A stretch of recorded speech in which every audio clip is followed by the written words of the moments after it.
अस्सलाम वालेकुम स्टूडेंट्स, कैसे हैं आप सब लोग। उम्मीद है आप सब लोग खैरियत से होंगे। आज मैं आपको बताऊंगी कि आप रमज़ान में स्टडी किस तरह से कर सकते हैं। तो बेसिकली मैं आपको इस वीडियो में सिर्फ रमज़ान स्टडी रूटीन या स्टडी टाइम टेबल बताऊँगी, डे का टाइम टेबल नहीं बताऊँगी। आप लोगों ने इस बात को ज़हन नशीन कर लेना है। तो मैं आपको कुछ पॉइंट्स आऊँगी जिनको अगर आप लोग फॉलो कर लेते हैं तो इंशाल्लाह आप रमज़ान के महीने में 80 to 90% अपना सिलेबस कवर कर लेंगे। देखिए, हमने अपने पेपर्स की प्रिपरेशन करनी है, मगर इसका मतलब ये नहीं है कि हम रमज़ान के महीने में इबादत ना करें। तो आप लोगों ने इबादत पर भी फुल फोकस करना है, ठीक है। तो पॉइंट नंबर 1 क्या है हम लोगों का, कि आपने एक सब्जेक्ट चूज़ कर लेना है, ठीक है। आपने सबसे पहले अपने सब सब्जेक्ट्स देखने हैं, चाहे आप जिस लेवल के भी हैं।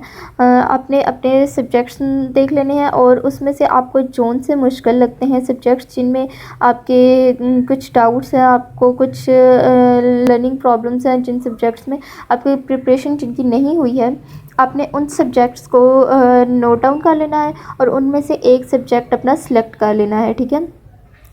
उसके बाद आपने जो सब्जेक्ट सेलेक्ट कर लिया है उसके आपने कहना है कि आपको उसकी कितनी परसेंट प्रिपरेशन है। देखें, आपने साइंस सब्जेक्ट्स पर फोकस करना है, लेकिन इसका मतलब ये नहीं है कि आपने आर्ट सब्जेक्ट्स पर बिल्कुल भी फोकस नहीं करना है। आप लोगों ने आर्ट सब्जेक्ट्स पर भी फोकस करना है और उनकी भी अच्छी से प्रिपरेशन करनी है, क्योंकि बहुत से स्टूडेंट्स ऐसे हैं जो कि सिर्फ आर्ट सब्जेक्ट्स पर फोकस ना करने की वजह से, आर्ट सब्जेक्ट्स में अच्छे मार्क्स ना होने की वजह से अपनी पूरी परसेंटेज ख़राब कर लेते हैं। सही बात है, अगर आपके आर्ट सब्जेक्ट्स में मार्क्स कम है तो आपके साइंसेस में फुल है, तो आपकी परसेंटेज पर बहुत ज़्यादा इफ़ेक्ट पड़ेगा, ठीक है। आप लोगों ने अपने आर्ट सब्जेक्ट्स पर भी फुल फोकस करना है। उसके बाद सेकंड पॉइंट क्या है, आपने जो सब्जेक्ट सेलेक्ट किया है आपने उसका पेपर पैटर्न और मार्क्स डिस्ट्रीब्यूशन नोट डाउन कर लेनी है। पेपर पैटर्न और मार्क्स डिस्ट्रीब्यूशन आपको गूगल से या यूट्यूब पर इजीली अवेलेबल होगी, आप अपने सब्जेक्ट की देख सकते हैं। तो अगर पेपर पैटर्न और मार्क्स डिस्ट्रीब्यूशन नोट डाउन करने का फ़ायदा क्या होगा, इसका फ़ायदा ये होगा कि जब आप पेपर पैटर्न नोट डाउन कर लेंगे तो आपको पता लग जाएगा कि किस चैप्टर में से कितने परसेंट पेपर में आता है, ठीक है। आपको पता लग जाएगा कौन से चैप्टर्स इंपॉर्टेंट है पेपर्स के हवाले से, और उसके साथ साथ आपको आपकी पेयरिंग स्कीम भी मिल जाएगी। तो अगर आप लोग फुल बुक के लॉन्ग क्वेश्चंस नहीं करना चाहते हैं तो आप लोग सिर्फ 4 चैप्टर्स के, अगर आप लोग मैट्रिक लेवल के हैं, और 6 चैप्टर्स अगर आप लोग इंटर लेवल के हैं, तो आप लोग जस्ट इतने चैप्टर्स लॉन्ग के लिहाज से प्रिपेयर करके आप लोग अपने लॉन्ग में मार्क्स पूरे कर सकते हैं। और मार्क्स डिस्ट्रीब्यूशन से क्या होगा, मार्क्स डिस्ट्रीब्यूशन से आप लोगों को पता लग जाएगा कि आपके किस चैप्टर में कितने मार्क्स के पेपर आना है, तो आप उस चैप्टर को उस हिसाब से प्रिपेयर कर सकते हैं। उसके बाद नेक्स्ट पॉइंट क्या है हमारा, आपने इम्पॉर्टेंट टॉपिक्स अपने उस सब्जेक्ट में से मार्क कर लेने हैं। इंपॉर्टेंट टॉपिक्स या इंपॉर्टेंट चैप्टर्स आपको इजीली यूट्यूब पर अवेलेबल होगा कि आपके किस चैप्टर में कौन से टॉपिक्स इंपॉर्टेंट हैं। नहीं तो आप पास्ट पेपर से हेल्प ले सकते हैं, नहीं तो आप अपने टीचर से गाइडेंस ले सकते हैं। तो इम्पॉर्टेंट चैप्टर से क्या मुराद है, इम्पॉर्टेंट चैप्टर से मुराद ये है कि आपके किन चैप्टर्स में से लॉन्ग क्वेश्चन आते हैं, ठीक है। और चूँकि आपको पेयरिंग स्कीम पता होगी तो आपको पता होगा कि किस किस चैप्टर में से लॉन्ग का एक पेयर बन के आता है। तो आप सिर्फ उन चैप्टर्स को ही प्रिपेयर कीजिएगा, 4 चैप्टर्स को या 6 चैप्टर्स को जिनमें से लॉन्ग आते हैं, ताकि आपके मार्क्स पूरे हो सकें। और इम्पॉर्टेंट टॉपिक से क्या मुराद होगी, वो टॉपिक्स जो लॉन्ग के लिए इम्पॉर्टेंट हैं, जिससे उससे आपको पता लग जाएगा कि कौन से टॉपिक्स हमने लॉन्ग के लिहाज से करने हैं, कौन से शॉर्ट के लिहाज से करने हैं, किस चैप्टर को हमने बहुत अच्छे से प्रिपेयर करना है और किसको जस्ट शॉर्ट और एमसीक्यूज़ के लिए प्रिपेयर करना है, ठीक है। इससे आपकी आधी से ज़्यादा कन्फ्यूजन ख़त्म हो जाएगी। नेक्स्ट टॉपिक क्या है कि आपने अपने सिलेबस को पोर्शंस में डिवाइड कर देना है, यानी कि आपने डेली का कोशिश करनी है, डेली की आप एक चैप्टर कीजिए, क्योंकि स्मार्ट सिलेबस भी है तो उससे भी काफ़ी ज़्यादा सिलेबस कम हो गया है।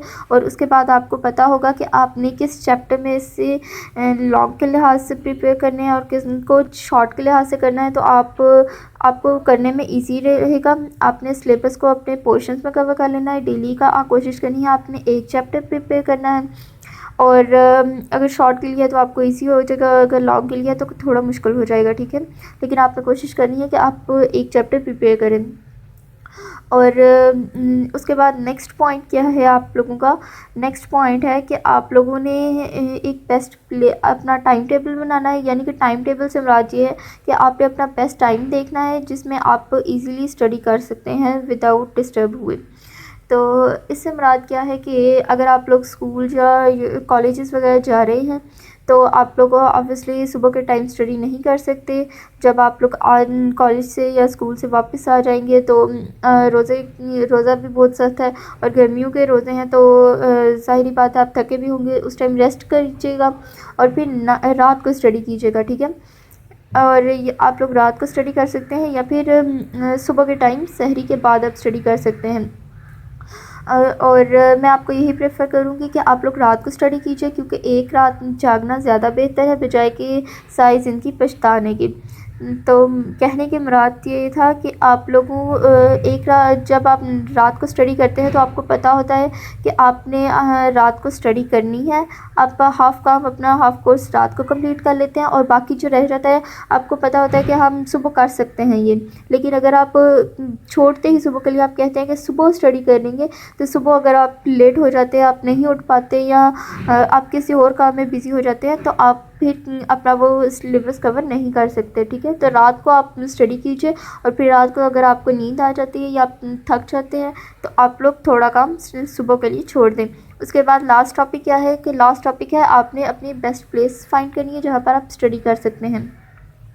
इससे मुराद ये है कि आपने घर पे वो अपना रूम वो प्लेस सेलेक्ट करनी है जिसमें आप किसी को डिस्टर्ब किए बगैर आराम से स्टडी कर सकते हैं, ताकि आप भी डिस्टर्ब ना हो और आप घर में भी किसी को डिस्टर्ब ना करें। अगर आप रात के टाइम स्टडी करते हैं तो लाइट्स वगैरह ऑन करने की वजह से आपके घर वाले डिस्टर्ब होंगे, तो आपने वो प्लेस चूज़ करनी है जहाँ पर आप किसी को डिस्टर्बेंस हो।